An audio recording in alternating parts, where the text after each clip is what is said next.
Hey y'all, hey, we are back for another review of Sisters. We are on season 9, episode 8, entitled Truth Is. Couldn't get around to last week's review, but I'll give y'all a quick few sentences of what happened in case you haven't seen it or you just need a quick being caught up to speed right quick. So either way, in episode 7, the main takeaway is that Zach is able to witness how far Cameron's mental state is. He saw that, the baby was crying and she didn't even jump up to help or anything to that effect. We see that she's kind of far gone and he's able to witness that firsthand. And we also see that they get some sort of sense of closure about all the ups and downs and twists and turns that they went through in their relationship. And they kind of walked away knowing like, hey, this is it. It was a good, fun ride. It wasn't all bad. However, I'm going to go ahead and head out. You take care of yourself, take care of that baby. We know that we're going to be good parents, but we also know that we have good mates that's going to help us be good parents. So that is where they leave things. We also see where Tamara finally breaks it off with Hayden, thank God, because they were only together to kind of offer each other an alibi when the cops are coming around, interrogating people, trying to figure out who stabbed Gary. So wasn't really based on anything honest, so it was never really going to last, so let's just go ahead and dissolve that. Also, she saw that Hayden and Fatima are working with a lot of the big professional basketball players, so that's probably going to be her next hustle. Anyway, all right, so we can jump into season 9, episode 8, entitled Truth Is. All right, so we see Rich. He walks in on Sabrina. She was at the bar with Maurice, and they're trying to get her a little swerve on. She's trying to get back out there because she's like, nice guys finished last, and I don't want to be a nice guy no more. That's where I'm at. So, of course, he's handing out threats to Father Time, Frank, whatever his name is, that Sabrina is sitting there talking to. She's really digging him. And, of course, Rich is trying to be a problem now. And Sabrina's like, okay, boy, whatever. I'm having a good night. You going about your business. You're not going to interrupt what I got going on. And then we see Sabrina run into Andy at the bar. We know that Andy is there to have a meeting with, it's a meeting to Andy. It's a get to know you situation for Dr. Vaughn because he called her last episode and was like, girl, I can't get you off my mind. I can't stop thinking about you. Blah, blah, blah. Blah, blah, blah. But Andy is on another motive, so she's trying to get this done. She's also trying to be incognito about it because she has not let anyone else know that she's going to meet up with Dr. Vaughn. So here we are. So she runs into Andy at that bar, and Andy tells her, like, listen, girl, you're not built for the streets, right? And she's like, yeah, I know, but, again, I'm tired of being a nice girl, blah, blah, blah, blah, blah, blah. But, now she has to tell Andy about Rich and Penelope, and she didn't have time to tell her because of all the other stuff that was going on. So, of course, we're getting spun up on that as well. And she's trying her best to get Sabrina to like, hey, go ahead with Mr. Frank, have a good time, call me if you need me, girl, go on. Like, trying to get rid of her so that she can rush on over to her meet with Dr. Vaughn. Meet and date, whatever they want to call it. All right. So we see Fatima. Fatima is trying to make small talk with Zach, but he's not present. Like, he's here, but he's probably like 2 steps down from where Karen is. Like, he ain't here. He's really not interested in hearing what would normally be exciting to him. None of that. He tells Fatima that he went to see Karen, and she's like, okay, well, how did that go? And he says, like, listen, Karen is really not in a good place.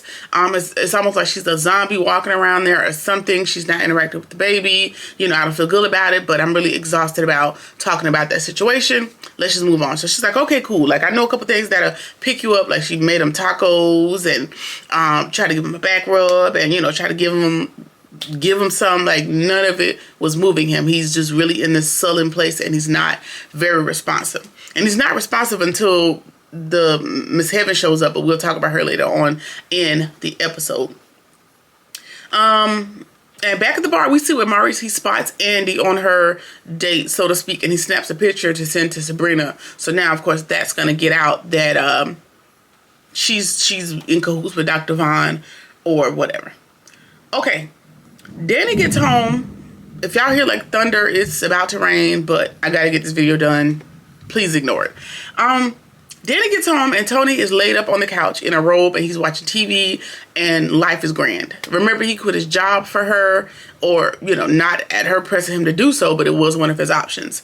However, he's sitting up there. He's not hunting for a new job. He's out here on vibes and Vaseline, baby. It's just not enough going on.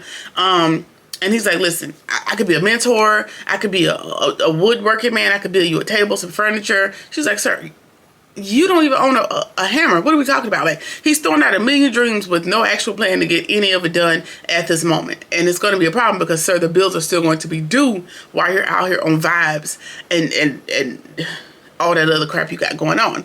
And then he has the nerve to ask her, like, girl, okay, I understand, figure it out later, but what's for dinner? Dinner? You done sat up here all day in your drawers and a robe. You ain't think about dinner? And she's like, sir, go ahead and get out my face with that. So he orders some wings on DoorDash or something. He's like, oh, this is easy. Like, he think everything is sweet. He think everything is a game. And this situation is, it's surely not going to last very long for Danny. All right. So we see Andy. She's on her date/meeting, and Dr. Vaughn isn't wasting time. He's asking her the questions that the people want to know. He's like, what are your non-negotiables? What are you not willing to compromise on? And she's like, oh, well, I knew you had it. You getting right in there, ain't you? And he's like, listen, I'm just trying to skip all the time. I won't play no games. Blah, blah, blah. She's like, okay, my independence. Like, I have given it up a time too many, and I'm not going back to that anymore. It's a non-negotiable. And he's like, okay, cool. And she's like, well, what are your non-negotiables? He's like, well, consistency. I need somebody that's consistent. Don't say you doing something and you're not going to do it, blah, blah, blah. And also, let's not have mixed signals. He was like, okay, easy enough. And then he says, like, listen, I ain't got time for no games. Where do you see yourself in a few years? And she's like, okay, here we go. We into it. And he's like, what do you see yourself? Like, married and kids and all that other jive? And she's like, well, not really. I really don't see any kids in my future at all. And as far as marriage, I did entertain it once upon a time, but not so much these days. And it appears as if he agrees with her on that. He wants somebody, I guess, to be consistent and be in partnership with him while he works, in his field. And he sees that, her being a lawyer, she has a inside knowledge onto how your schedule's not 9 to 5. The stuff is consistent, and everything else that comes with that. And so they're kind of aligned in that aspect. Like, they understand work schedules and this could work out. And all of this may be for naught because Andy has an ulterior motive as to why she's there. Again, we'll get to that. We'll get to that as well. All right, so Sabrina and Frank, they're stumbling into her apartment, and she is loose off the goose, baby. She is trying to get to the business, but then, she gets a little nervous. She tells him, like, listen, I've never had a one-night stand, but, I'm a new girl, and I'm ready to give it a go. And she could barely remember his name, but she's ready to do what she needs to do. And then he started looking at her hair like, is this real? He was like, yeah, I like somebody that's as real as you have been. Then he started looking at her. He was like, yeah, is that real? She was like, wait a minute. Were you not raised to not touch a black woman's hair? Like, what's going on here? I don't like that. And then they're talking or whatever, and she's trying to brush it off, but he's still giving her like, is this real? I just want to know so I can make sure I can pull it and like just being a turnoff. And she's like, okay, I'll be right back. And so she runs in the room and she calls Maurice, and Maurice tells her, like, girl, it don't really matter about his character or anything. You just here to get your back blown out and to get out of Dodge. So you go back out there. Don't call me no more. Do what you got to do, and we'll talk later. All right. So we see Zach and Fatima. She gets a visitor, and it is Miss Heaven. Miss Heaven is a midwife. Zach is taking it upon himself to bring in a midwife to consult with about birthing options for him and Fatima. He's ready to move on to the next phase of life, get things moving, making sure that this baby is brought into the world in the happiest and the healthiest of ways, because what he just experienced is traumatic. Now, while it's good, the intentions are good, but so is the road to hell. It's paved with good intentions, as the people say. He didn't ask Fatima if she was interested in home birth or order birth or anything that a midwife has to offer. He just invited her in to talk to them. And Fatima was like, ma'am, you done wasted your time, but I'm gonna hear what you got to say. And I'm sure that Zach, like I said, he's worried about the baby being healthy. And Fatima's like, I'm going to prefer my black doctor in a hospital with an epidural for my pain management. That's what I'm going to be doing. And Heaven was really good in this episode. She was still assuring her, like, hey, it's all about what you want. I'm just here to tell you what your options are. No muss, no fuss. Like, I'm not here to raise a big stink.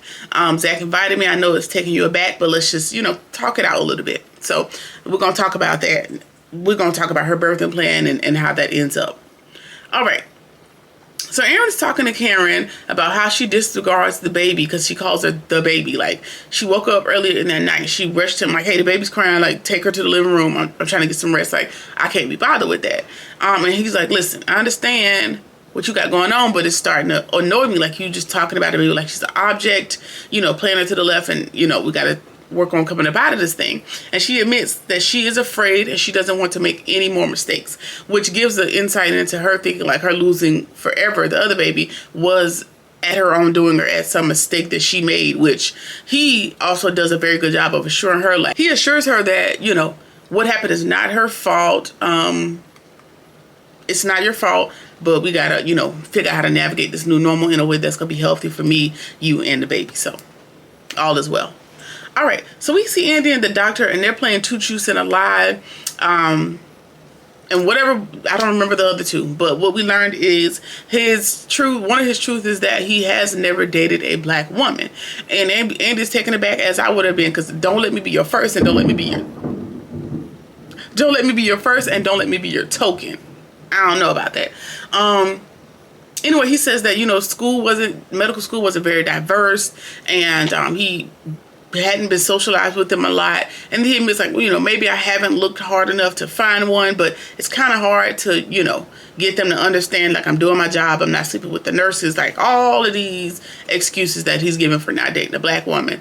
But he does admit like, hey, I do love black women. Don't get me wrong. I really do. And Andy said, okay, prove it.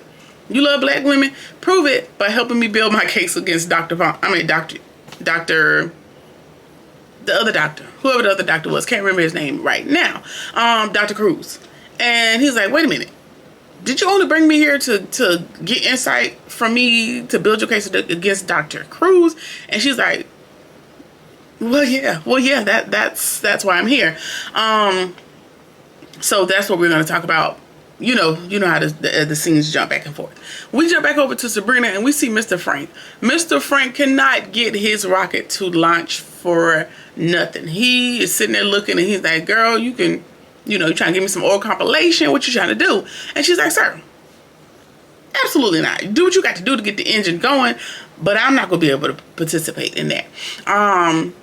He can't perform. He's like, maybe it's because I have a lot of stress right now and I'm between jobs and they're trying to force me to retire, early retirement. Maybe the drinks were too strong, just giving out 7,624 reasons. And she's like, Alexa, what do we need to do about this dysfunction, or whatever she was saying to Alexa, or whatever the device is, Nova.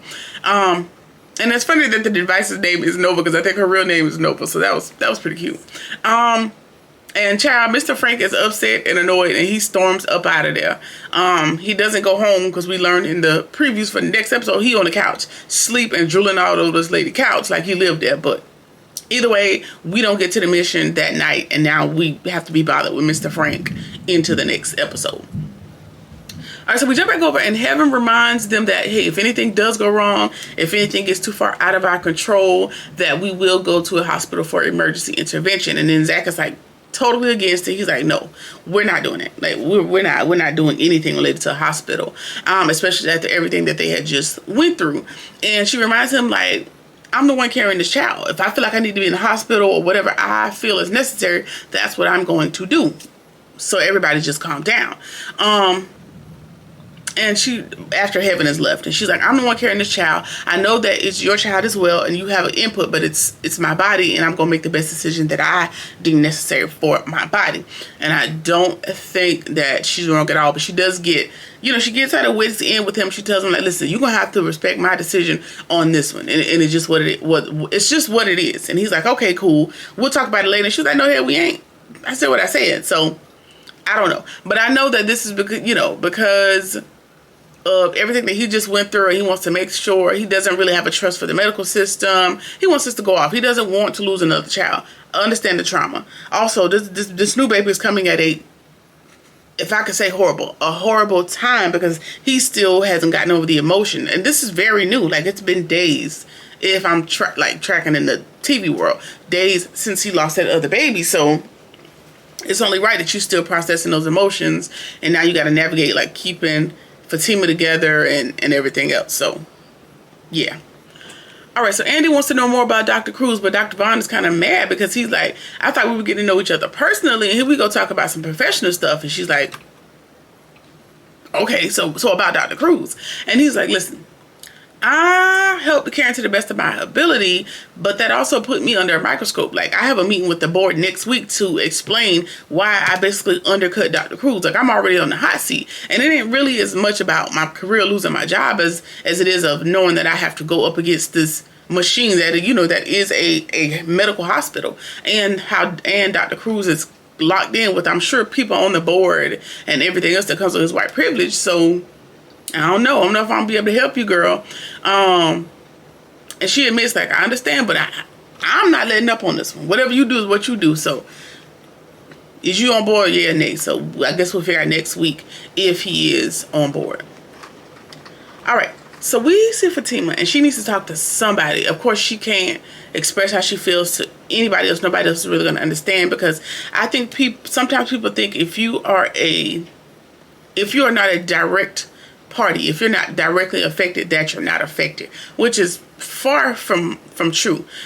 So for example, if she's not the one that lost the baby, if she's not Zach or Karen, somebody would, you know, say like, how are you having such an emotional reaction? I mean, she's intimately involved by way of, she's the one that had to rush her to the hospital and advocate for her and be involved and be in and out of those rooms and coordinate and do all of this in the middle of a blackout in the city and try to reach out to everybody, try to get Zach there, try to make the hospital do what they're supposed to do in the middle of other emergencies. Like, she's damn near intimately involved, so she's allowed to have her feelings, but she can't get that out of Zach right now because Zach is not, he don't have the capacity to carry that as well.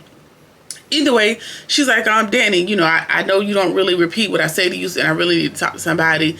When you talked to Zach the other day, what happened? She's like, you know, nothing much. I could tell he was still in his feelings, but I know that he's kind of off. And Fatima's like, you know, I agree with you like that. Like, he's vulnerable this second, and then he totally shuts down the next. I don't know how to navigate it. And now he's being very overbearing about the birth of our upcoming baby. And, you know, I guess this is the first admittance to somebody outside of Zach that there's a baby. They now have a baby on the way. Hopefully Danny didn't let that slip. If I'm not mistaken, y'all let me know in the comments. Either way, Danny does tell her, like, listen, you got a lot on your plate as well. Like, you've had to deal with a lot when it comes to Karen, Zach, their whole dynamic, putting up with everything that you've dealt with up until this point. And it's a lot.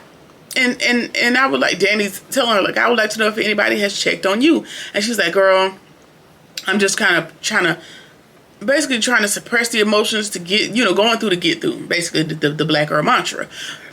And I don't have time to process everything that's going on. So she does admit like, hey, it is a lot. But she also admits that she hates that Karen lost the baby. She would never wish that on nobody. As much as they hated each other at one point, she does not wish that on her. However, there was a part of her that was relieved when it was Zach's baby that passed away. And of course, Zach comes downstairs at the absolute wrong time to hear her saying this. And so that's going to be a major point of contention for the remainder of the season, I'm sure. But I understand what she's saying. Because when you think about, you know, how she got into this thing, how she's been going back and forth with Zach and Fatima, and also keep in mind on the other series, he has a baby, Michael, from another lady that he has to now take on full time. Like, it is a lot, and you don't wish that people are gone, you know, that people die. You don't do that. However, there is a relief, just like there is a natural relief that comes with, like, it might be a small relief, but hear me out. Hear me where I'm going with this. When you, like, let's just say a grandparent dies or a parent dies. Not that you wish them gone or you glad that they're gone, but there is a relief that's like, okay, I know that they were getting older and I would have had to adjust my life at some point to take care of them if that was one of your goals, and now you don't have to, or maybe you're paying all the bills for your parent. That is a financial relief. Like, there is some relief that comes with people being gone. Again, not that you happy, not that you throwing up a celebration, you know, that you just so happy that they're gone, but there is a relief. That's just the best I can really express my opinion on that part.